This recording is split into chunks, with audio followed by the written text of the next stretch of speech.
need to breathe. No more trees means no more me. Time to stop burning those fossil fuels if we don't want to be fossils too. Burning fuel causes air pollution. It's time to embrace a greener solution. Large-scale farming plays a big part. Billions of cows means a whole lot of farts. We need change, it has to be drastic. Cut the production of single-use plastic. 3 million years human evolution. 200 years industrial pollution. One last chance for a green revolution. It's time to wise up, get our act together. This is so much more than changes in the weather. And we say no, no, no more wasting time. And we say no, no, no more wasting time. It's time to wise up, get our act together. This is so much more than changes in the weather. And we say no, no, no more wasting time. And we say no, no, no more wasting time. The time is now. Oh, oh, oh, oh. The time is now. Oh, oh, oh, oh. The time is now. Oh, oh, oh, oh. The time is now. Oh, oh, oh, oh. Now.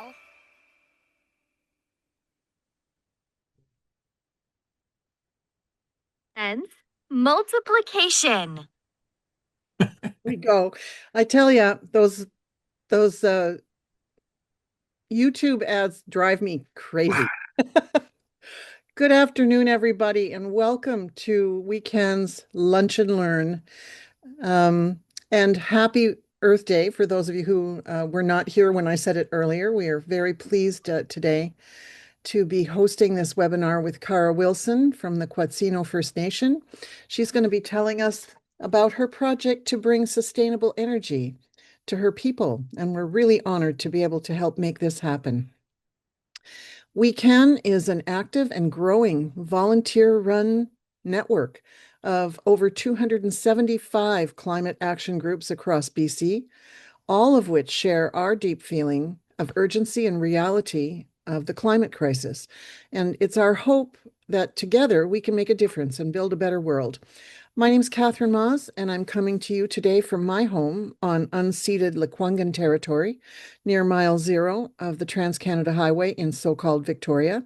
I've been part of WeCan since the first elected board, and I've been leading both the Indigenous engagement team and the Justice, Equity, Diversity, and Inclusion team, and I'm being ably assisted today by Guy. Do you want to introduce yourself, Guy? Sure, I'm Guy Dauncey, Catherine's incompetent technical support agent. I've been working with Weekend since we started 5 years ago, and we have 275 member groups, and together we're just trying to do whatever we can to advocate the solutions, promote the solutions, lobby the government, all that sort of stuff. And I love learning about new projects such as this. So I'm really looking forward to Cara and what you got to show us. Thanks. So today I'm honored to introduce Cara Wilson. Cara's background reflects an ongoing commitment to the clean energy sector. She was born and raised in Quatsino, BC, and began her career with Cape Scott Wind LP, working within the three nations of the North Island.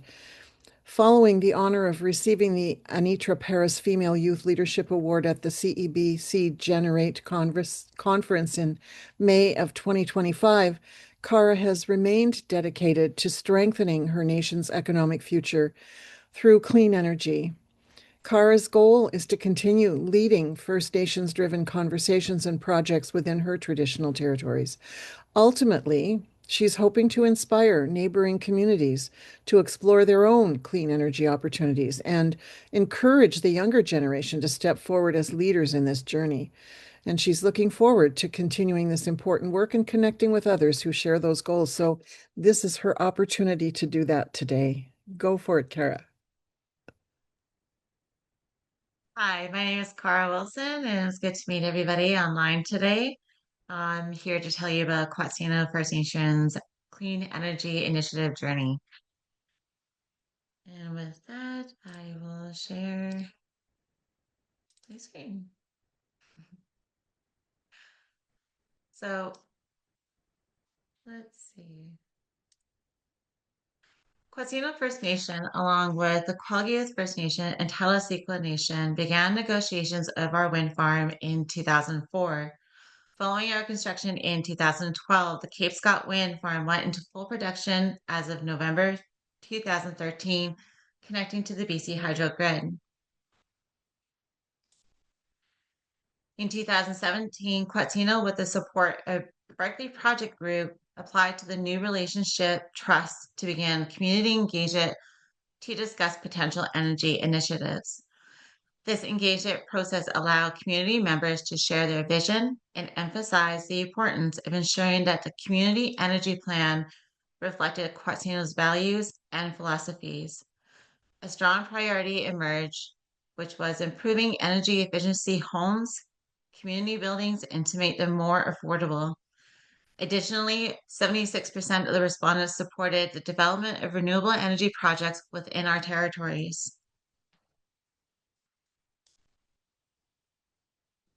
Following the completion of the Community Energy Plan, Quatsino and Berkeley Project Group secured additional funding from the New Relationship Trust and the Clean Energy Business Fund to begin the multiple phases of the heat pump installations in the community homes, prioritizing elders and families. Although COVID-19 pandemic caused a temporary pause, the project resumed and was completed in 2 additional phases, ultimately reaching 85 homes and community buildings.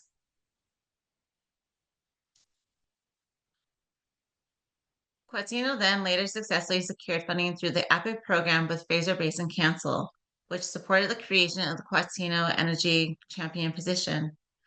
This allowed Quatsino to hire me as a full-time staff dedicated to advance Quatsino's clean energy vision. The first thing I did was revisit the CEP and identify priority projects. As a result, Quatsino moved forward with the plans for a community building solar project. Buildings were selected based on available resources, roof sustainability, and electrical capacity. Funding was secured through NRT's BC ICIE fund and the BC Hydro rebates.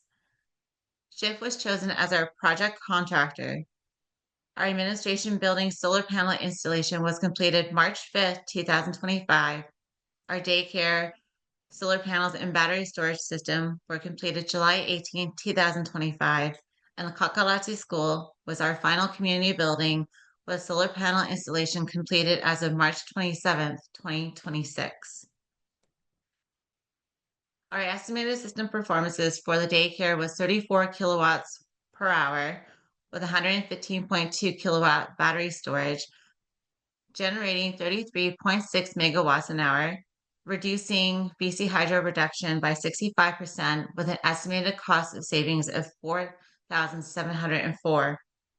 The Kakalati School is predicted for 68 kilowatts per hour, 160 kilowatts battery storage for future installation, generating 59.7 megawatts, reducing BC Hydro reduction by 65% with an estimated cost of savings of $8,353. Our administration building is for 48 kilowatts solar per hour. We didn't opt to do the battery backup storage because we have a diesel backup for this building. The annual generation prediction is 37.5 megawatts an hour, with reducing 87% of BC Hydro reduction with a cost of estimated savings of $5,250. In 2024, Quatsino began leading broader conversations on clean energy initiatives with other nations along the west coast of North Vancouver Island. I have led the group of the nations in inviting with ASAT group from UVic to advance a complex project that would unlock regional economic development, offer significant capacity buildings and employment, and supporting greater energy security to the entire island. To date, Quatsino is involved in 3 separate project studies with ASAT. In my role as the energy champion, I have expanded my knowledge through the Indigenous Clean Energy 2020 Catalyst program as our 2024 cohort. I've also participated in many of the webinars online, completed the BC IT Energy Micro-Credential courses, and wrapping it up with a Data House open learning in energy fundamentals, solar development, and wind development. In 2025, I was honored to receive the Anitra Paris Female Youth Leadership Award at the Clean Energy BC Generate Conference. In 2025, I participated in co-presenting our community solar project with Mary Vesey from the Berkeley Project Group. In 2025, I also had the opportunity to speak about the funding opportunities offered by New Relationships Trust at their annual AGM.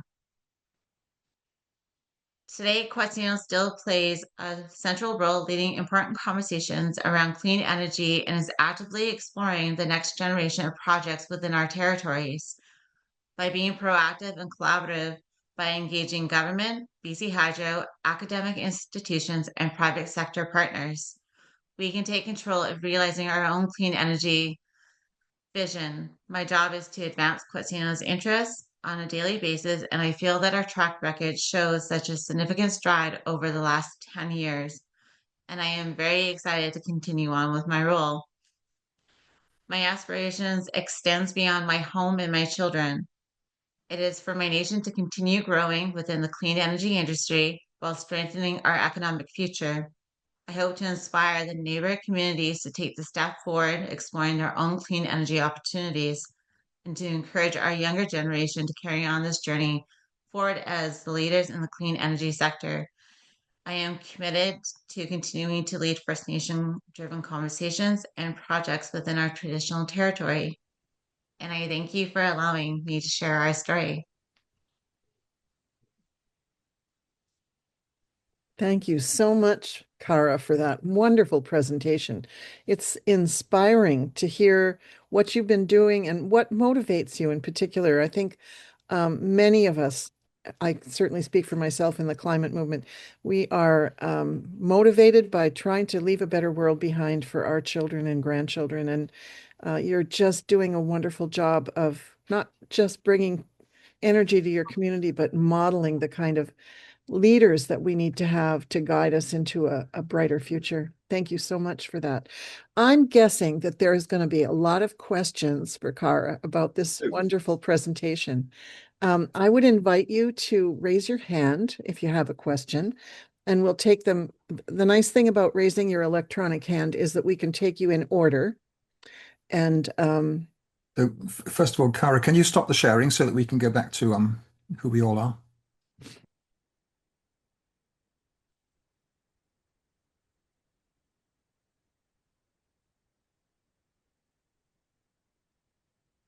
And the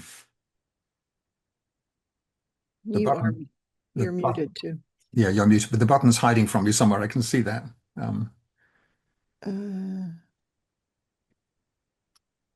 She's unmuted now. Yeah, Can't just find the button to stop sharing, can you? no, it won't. Oh, let's see.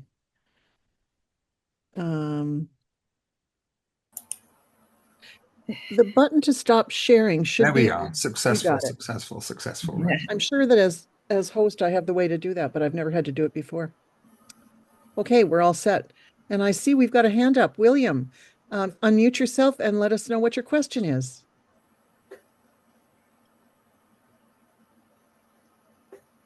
Hello. Can you hear me? Yeah, we can hear you. Okay. There was a picture of you with windmills, and I know Cape Scott has windmills, and I know BC Hydro has put out calls for power. Is anything happening with windmills up in northern Vancouver Island? Scott Wind was the first wind farm on the Vancouver Island. Quatsino is involved in this wind project and has been since 2013 with two other nations. So we have been successfully running our wind farm since 2013. We have 55 turbines up there. How many? 55. There's 55 windmills up there? Yes, there's 55 that run at 100 megawatts per hour, but Wow. the transmission line can only support 99 megawatts of it Oh yeah. And this is since when? since 2013. Wow. If I can jump in, William, this was one of the first wind farms in British Columbia. And I learned at the time that you measure the ability to have a wind farm by how much wind scorching there is on the nearby bushes. When they're all just completely, if you go to Tofino, where the wind scorching is so strong that the bushes can't blossom in the windward direction, then you know there's wind potential. Or rest of Vancouver Island, we haven't got much, but up at Cape and Scott, there's a lot. Yeah. If you Yes. Google Cape Scott wind farm, you'll see all the stuff there. Yeah. Yeah. I Um, can't believe it's. Are Mhm. you working with BC Hydro on their call for power? Quatsino is working on getting a project ready, but at the moment I can't disclose details about it. We're still in the works of talking and negotiations. Okay. Wow. Catherine, there was another question in the chat. Oh, thanks. ACET. Can Kara tell us more about what this group is? Yeah, Thanks. the Victoria program, ACET. Yes, ASAT is the Accelerating Community Energy Transformation Group that works outside of UVic. They have been helping us along with three other projects that Quatsino is highly involved in, along with other nations as well. Okay, so I'll jump in. I've got five questions, but I'll just start with the first one. So I'm taking it that before you did all this, you were shipping in diesel by barge or by truck? And how did that work out? What was your fuel source before you shifted to solar? Now, we've always been connected to the BC Hydro grid. We just had Okay. the opportunity to reduce or provide energy with the wind farm. Um, it was a discussion that started back in 2004, so it was before my time. And Yeah, the nation felt that it was a great opportunity to try and step into the world. And that was one of our first successful projects, yeah. again, with two other nations. So it's been quite the journey. And how were your homes heated before you installed the heat pumps? Was it just baseboard heaters or was there gas Baseboard heaters and some homes have wood stoves. wood stoves? Okay. So it's not so much about greenhouse gas reduction, it's about giving resilience to your power on the land, right? Yeah. Yes. Mhm. So tell me about the battery storage. So when you have the power outage, I'm sure you get a lot of power outages up there. We get them down where I am near Ladysmith, so you must have a lot. What's your experience been with the batteries kicking in for electricity when you have a power outage? For the daycare, it kicks over within about a 30-second interval once the power glitches. It is designed to support a certain amount of power for a certain amount of hours, depending on how full the battery storage is and how much they use electricity during that time of the outage. Uh, it has been very, very great for the daycare because they got to keep the children and not have to send them home to families and call the parents for pickup. So their experience since it's been installed has been very positive. It helps keep the children cool during the summer and helps keep them warm during the winters.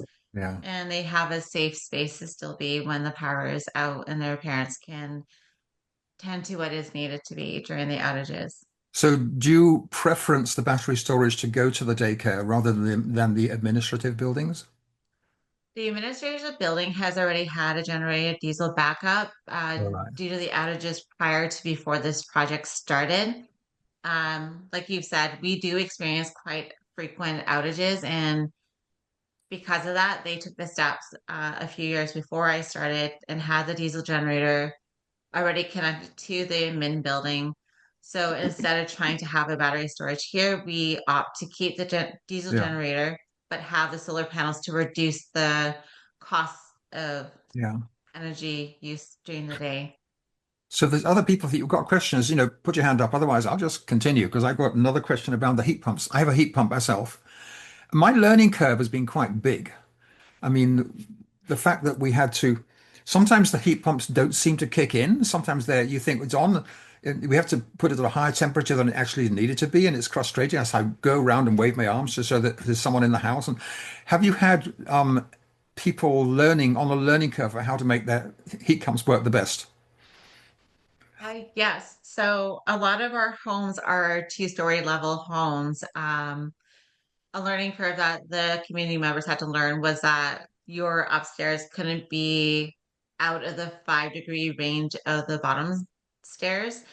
So we had to go reassure them that their heat pumps were officially working, that they had to stay within a certain amount of range. And we had a really good company that came and did the pep talk with them. So Mm, it's building that relationship with the contractor who's doing the installation that can help you understand how and why those glitches do happen. Um, the and first company that we did have before COVID, to my understanding, they went out of business because of the COVID mm, pandemic. yeah, So we had to opt and find a new one, and the new vendor that had came and installed the rest of the heat pumps have been very resourceful and very helpful with checking up on the heat pumps when we need and ensuring teaching opportunities for the community members when confusion yeah. comes. Can you have you thought about training someone to do the annual servicing so that it's in-house and you have those skills in-house? We are in the talks of providing that type of training opportunity. We have somebody who was just highly new or who was just hired, and that's her job to kind of go to each department and reflect to see what is needed. So that is our hopes for the next 10 years is start to building an energy team that will look into the heat pumps, wind technicians, turbine technicians, as well as solar maintenance and everything. Yeah, thanks. Thanks. Avril, I see you've got a question. Unmute yourself and let us hear it. Hi there. Excuse me. Thanks so much, Kara. I'm really excited about what you have to tell us. I have had a chance to hike in the Cape Scott area, but I don't live anywhere near where you are. So I'm really enthused by what you have to say. Thank you.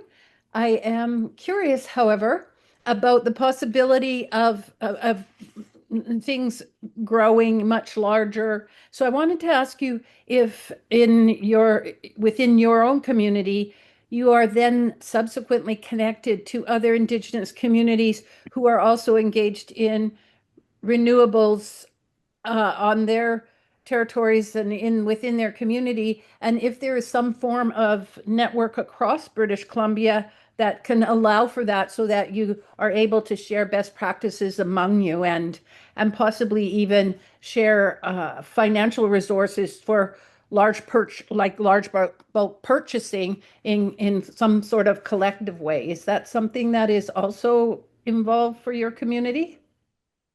Yes, Quatsino is involved with the First Nations Steering Committee with the Clean Energy Initiatives, as well as Clean Energy BC and the BC Utilities Commission as well. Uh, at the moment, Quatsino is the one that has the most clean energy initiative projects that have pushed forward. I do have the other surrounding nations, reaching out to speak with me. One of the things I will boast about is New Relationships Trust has a nations building funding that the nations can apply to that open yearly in May, which would give the opportunity for them to apply for a year funding of 60K or a 2-year funding of 120K, which would allow them to grow the position of an energy champion that could explore these initiatives as well with the community, with creating a community energy plan and having that designated person as a contact to push those clean initiatives forward. Great. Thank you. Tara, you've got your hand up? Yes, Catherine, there was a question and a comment by Bruce. Bruce, would you like to unmute yourself and just ask the question? I think it said he had to go, so why don't you read it Oh, out? okay. So is there any further plans to add stage 2, the Cape Scott LP wind farm, or is there discussions to increase the hydro feeder line from the farm to increase output via stage 2? So this is it's totally technical jargon to me. Sorry. No, it's not. This is a project that I've been working on for the last 6 months, and it is something that we can't really speak to just yet about details. But there was talks about it in 2014, and the plans fell through in 2016. The conversation has been revitalized with the call for power, so there is talks of the expansion, but there are other things that we need to do in order for it to go forward. Great.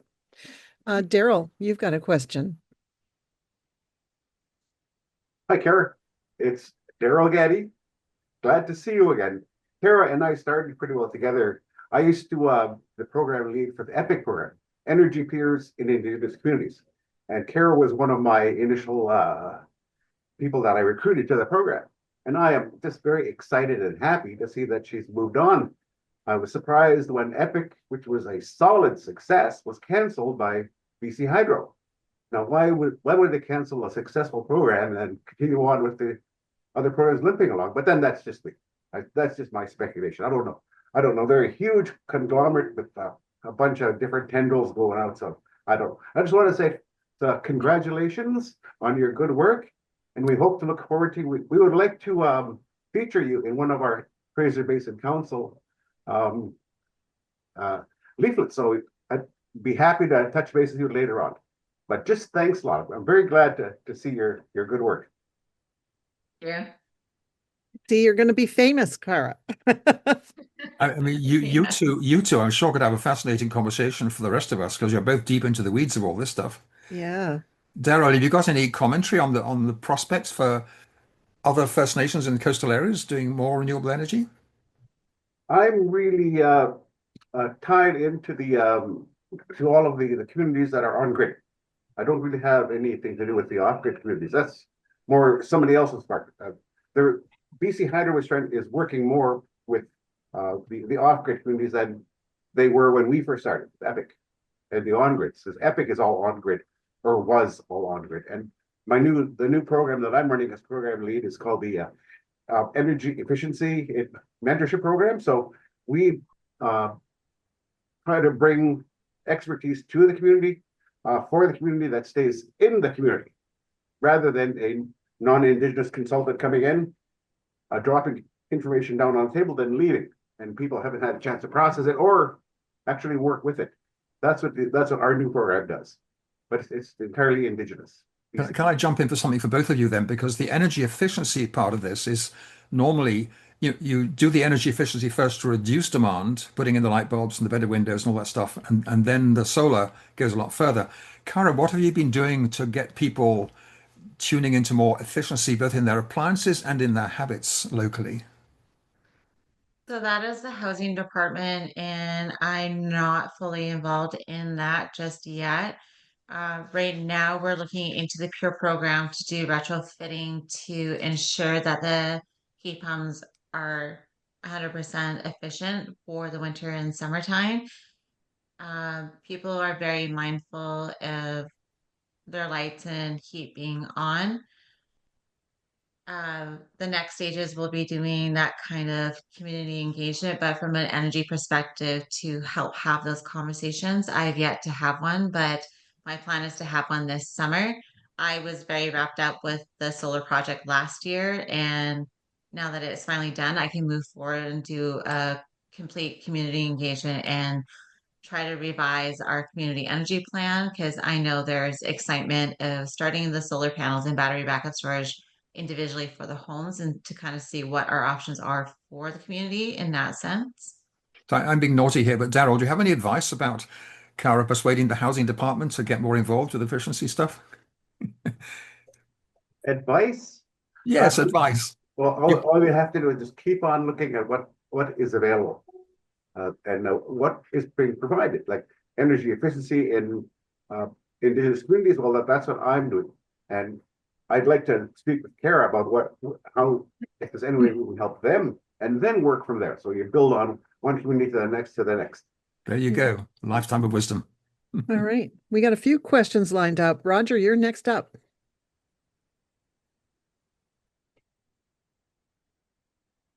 You're muted, Roger. Thank you. This is really exciting, the work you've been doing, Kara. I'm wondering if you know a little more about the technical aspects of the turbines in terms of the maintenance. How much work has to be done? Do you have to bring in specialized people? Is it once a year when it's needed? Things like that. Thank you. So from my experience, this is where I started my energy journey is actually with Cape Scott Wind. I was one of the people that were hired during construction as their safety admin, and I moved from that to the office admin for NG. At the time, NG was GDF Suez, who were partnered with Vestas. So Vestas has a technical staff that does the daily maintenance of the wind turbines on a daily basis, 365 days of the year. And then it's every few years that we did blade replacements that we had determined and prioritized with a drone. So a drone would go up into the air and take photos of each turbine blade to kind of assess the damage from the sea wind, the wind itself, any birds or bat contact, but that was very low and minimum. So that was really good to see. We had a few turbine blades that were struck by lightning during some of the storms.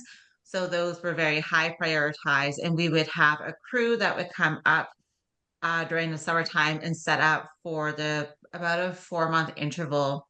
And we would take down a blade or two from selected turbines and do a blade repair. Blade repairs included painting and a specialized tape that would go over the damage. And since I've left, I'm not too sure what their new techniques are, but they were exploring different types of techniques on how to manage and maintain the blades throughout the years. But that's Thank you from what I can recall from my time there. Well, thank you very much. It's a really good insight. Good question Thank too, Roger. Brian, you're up next.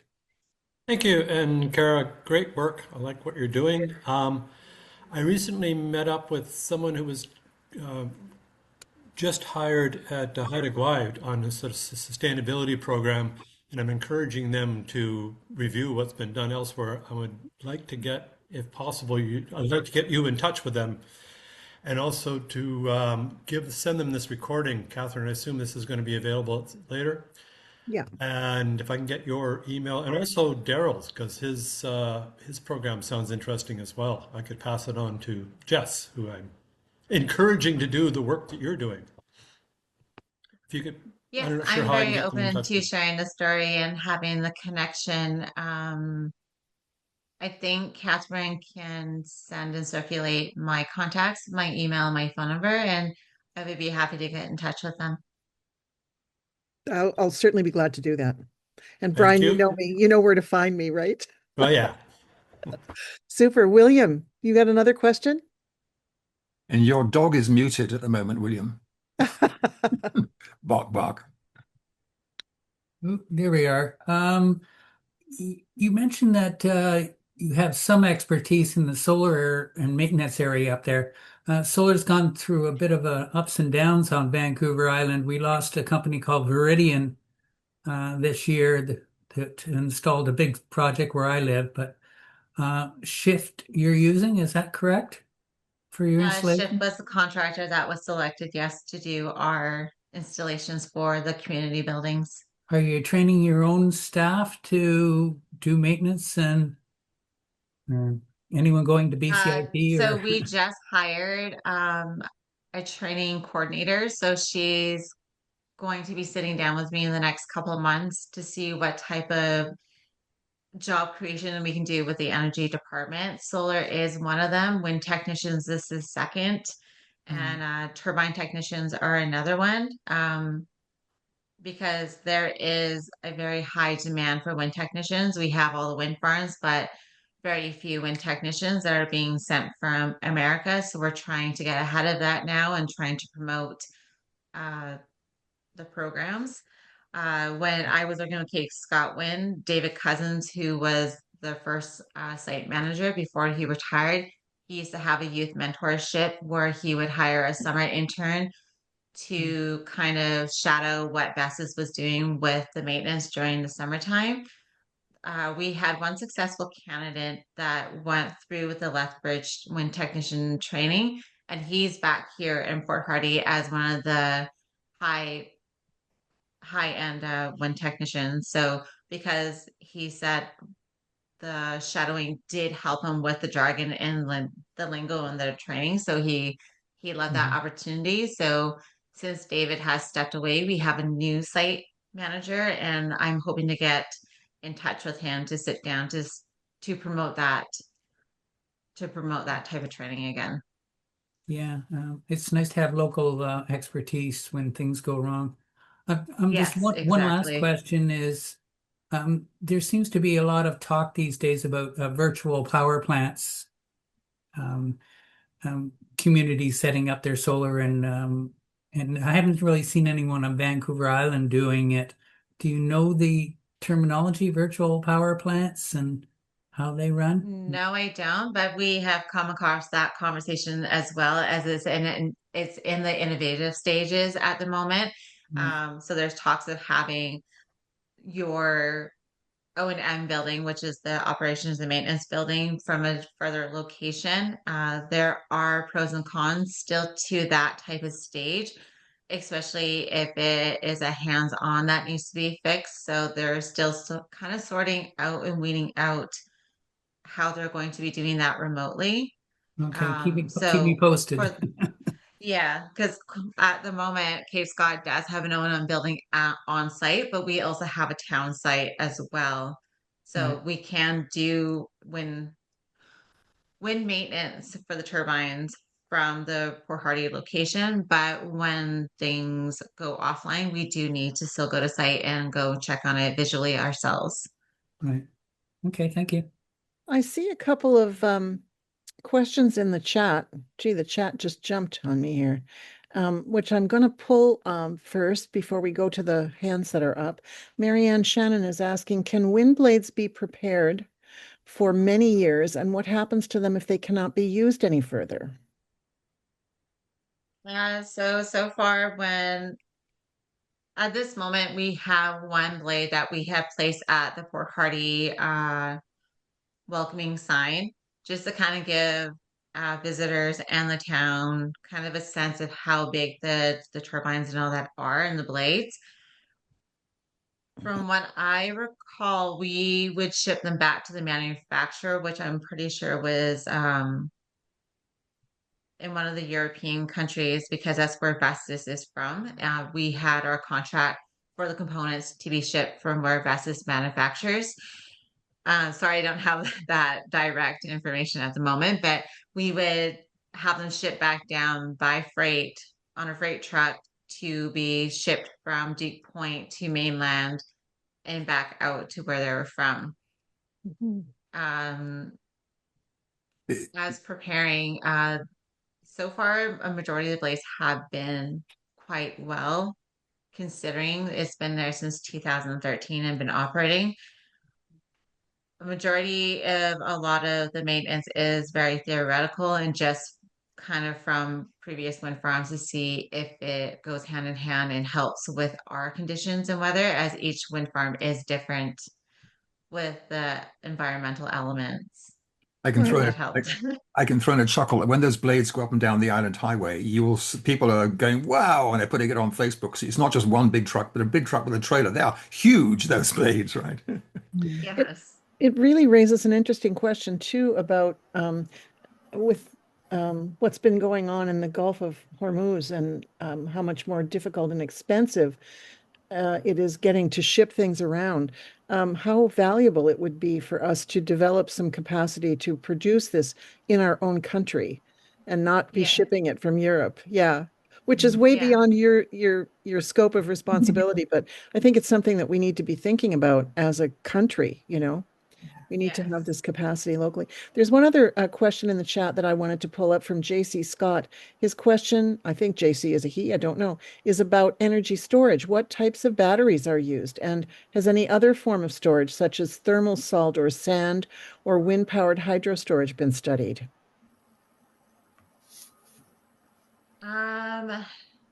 So we just went with the product that the contractor has selected. Shift already has their own solar panels and battery storage. I can locate the types of battery that were used and send it later on.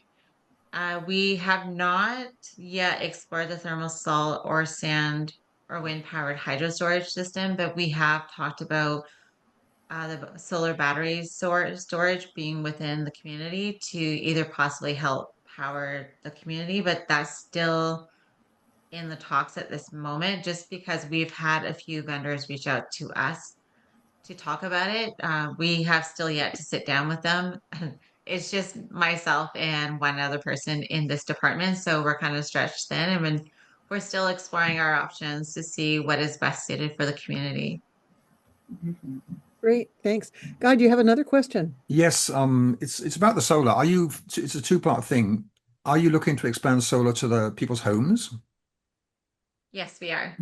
We've had a lot of the community members approach myself and our lands department to see when the phases were going to go on the homes. When we had shift here, they said a lot of the homes do have a very high potential for solar panels installations, especially with the placement of the homes. And there was talks about having the battery storage as well with it, but trying to educate the community members that the battery storage is only successful if you are very mindful of your electricity usage during an outage. The way I explained it was how often you had to top up a diesel generator during an outage and what you're using, and it's going to be a mindful situation just the same for a battery backup storage. So my associated question is around your income and the costs. So normally when a private person does it, you take out a big bank loan and you're saving on your hydro bill all the time to pay it back over between 15 and 20 years. Where do the savings go? Do they go directly to the band's budget, or are they to this? How does it work? So the way we had it sorted, as we have the administration building, the school building, and the daycare, the money that is being saved will be allocated to their programs, and they'll see to use it as they see best fit for their building. So you had basically straight grants for the capital costs. Yes. So the savings come straight as a benefit, you know.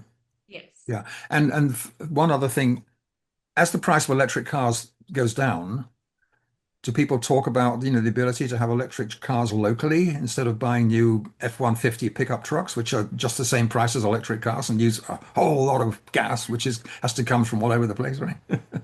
With the price of gas right now, there's actually a lot of talk of the community members switching over to electrical vehicles.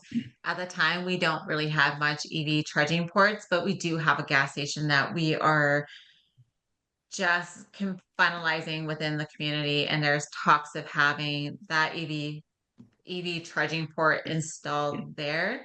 But we are still talking about the finer details of that to support the community members who are transitioning over from gas diesel vehicles to the electrical vehicle.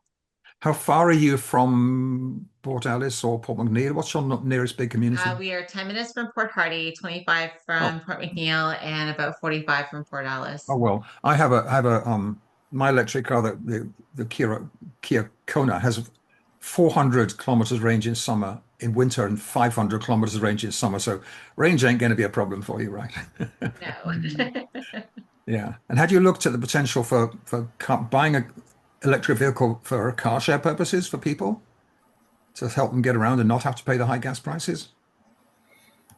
Pardon me? Have you looked at the potential for buying a car collectively and owning it as a cooperative so that you can have reduced dependency on oil for driving around in the high price of oil? Because the cost of electricity, for those who don't own an electric car, for me, driving 100 kilometers to Victoria and back costs me $2.50 with electric. It's that cheap, right? Yes. I think at the moment we haven't yet gotten to that far into that type of conversation, but we do have a couple of community members who have transitioned, and now it's starting to spark that conversation. So Yeah. we will be there to support the transition if and when it does come. But we do know that we want to prepare for it, Yeah. as we already have two community members who have transitioned and All right. have good benefits and good things to say about it. So we are there to try and support it and ensure that we either secure funding or have funding from our economic development side to help. So one other question, since I don't see other hands up, it's around the children in your school. How are you integrating the opportunity for them to learn about energy saving, solar, all that stuff into their school curriculum and get excited about the whole thing? That is something that we're actually just in the talks of designing and hopefully implementing in the next 5 to 10 years. I've highly promoted about youth involvement starting at a very young age. So we're hoping to have the Kakalati School from kindergarten to grade 7 be more involved in tours with the wind farm and understanding the solar reduction and everything. So that is something that we are very excited to try and move forward in the next 5 to 10 years to have their And involvement and get in contact with the Port Hardy Secondary and start transitioning that so, interest and provoke them. I mean, the secondary school on Salt Spring put up solar panels quite a while ago with a lot of school kid involvement. The dilemma is that the kids are there for 5 years, then they go. But if one of your school kids could persuade the secondary in Port Hardy to have the whole school go solar over there, because it's a wonderful way for kids to feel they're doing something about the climate crisis and getting involved in doing stuff and not just feeling anxious, right? Yeah. There is another. I'm still going to be getting in contact with the ICE network, which is the Indigenous Clean Energy Network that hosted the 2020 Catalyst program. They Yeah. do have programs and educational sets that I can like help pique their interest to see and understand energy sides Yeah. from different types of models, like building the wind turbines, having solar race car races and And all can I that. throw you one other thought? At Salt Spring, they take the money saved by the school and they create a solar scholarship each year for one of their students to be able to assist them with relevant university or college training in this kind of realm. Just an idea to throw your way. Yeah, that actually sounds really wonderful. I have one of the counselors who were on board with me with that, and we are looking forward to developing that within our area. Cool. I have a question for you, and I can't raise my hand because I'm the host. I seem to remember having read somewhere along the line that one of the things that you might consider doing at some point in the future is looking at tidal energy generation. And I'm wondering if there's any truth in that and where you might be with that right now. That is one of the projects that we are working on with ASAT is to be one of the first of the North Vancouver Island as a demonstration tidal project. We're still in the due diligence stages of that project, and we are looking forward to finding a contractor and vendor to deploy their device into the Quatsino Narrows. So that is something we're still exploring. Mm, wow. It's so exciting what you're doing, and it feels almost like you make it sound, I don't want to say easy, but you make it sound like you're just doing this like this is what I do, like, and I think what it is really extraordinary. And I really hope that lots of people get twigged onto this from having had this exposure and from having the video go up in a little while too, because this is extraordinary what you're doing. This is revolutionary what you're doing. And I think the world needs to know about it. Tara, did you have a question? Yes, I just wanted to highlight what Sunil had to say. Sunil, do you want to unmute yourself and ask that question? Oh, sure. Thank you for the presentation. I was actually just up there a few weeks ago and met a Quatsino member who's a dock manager in Cole Harbor, and he was very nice, telling us about the area, and it was, yeah, a really beautiful place. The question I had was, I'm just curious if there's anything that Quatsino has been advocating for, or you have been advocating for the province, um, that folks here could either amplify or support with. So Quatsino has been advocating for having the opportunity and control of the clean energy projects going out within our territory so that those who want to build within our territories have to consult with us so we can ensure that our environment isn't disrupted or either cultural significant land areas. We've been advocating for being that voice and standing against BC Hydro and the government to state that no, we cannot just have companies come onto our lands and build. There has to be a consultation stage and all that so they understand the significance of our cultural markings and landmarks so they're not disrupted. And also to understand that there are cultural significance within the herbs and the trees and the bushes that we harvest during certain months of the year, as well as our fishing grounds and our hunting grounds. Um, so we're a very big voice on advocating on ensuring that our lands are not disrupted and destroyed. We already have two that have been, and we're still in stages of restoring them, but that is another confidential file that is not within my lab, it's within the mining. So That's helpful to know. And just curious, does that intertwine with the current conversation around DRIPA and um, upholding yes, it DRIPA does. and not backsliding on it? Okay, Yeah, perfect. Thank you so much. yeah, no problem. We've got And about 5 minutes. sorry, Catherine, Kara, Yasni had a question and she's about to go. And that's what challenges have you faced thus far? I know it's a very big question to. So we faced a few of the BC Hydro rebate pause. We have faced um, explaining to certain leadership the benefits of a project being moved forward. The biggest one that I'm finding right now is that I just have myself in this department as we deem it as the energy within the lands department. So I am one person that is carrying on conversations not only with per project that we work on, but I am the only contact for ASAP, BC Hydro, the government. Um, but I didn't let that discourage me. I still continue the work and I still push forward with it. So I do know that I am drawing boundary lines now to state that, I do have a certain time limit as I do have a family at home that I advocate for myself. So Mhm.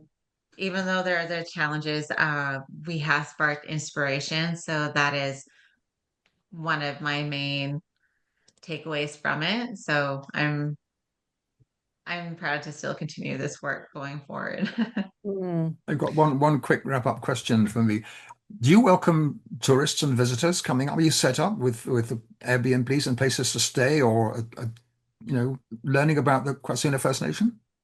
Quatsino First Nation has the Holaeus Landing, so we obtained a restaurant store, kind of like an Airbnb situation. So we do have that is located in Coal Harbor, which is just a 5-minute drive from the reserve. Cape Scotland does have a nature trail that's open to the public, but they do recommend that you go to the O&M building to check in to kind of state like, I'm here to do the nature trail. And when you do the nature trail, that's where that photo of myself is taken with the wind turbines in the background. That's kind of at the peak of where the nature trail is. So it is a beautiful view. You get to see the whole wind farm kind of from that angle. So if you ever go up there, make sure you're checking out the O&M building and have one of them kind of direct you where the nature trail Okay. is. Thank you. Thanks. Great. Well, we're running out of time.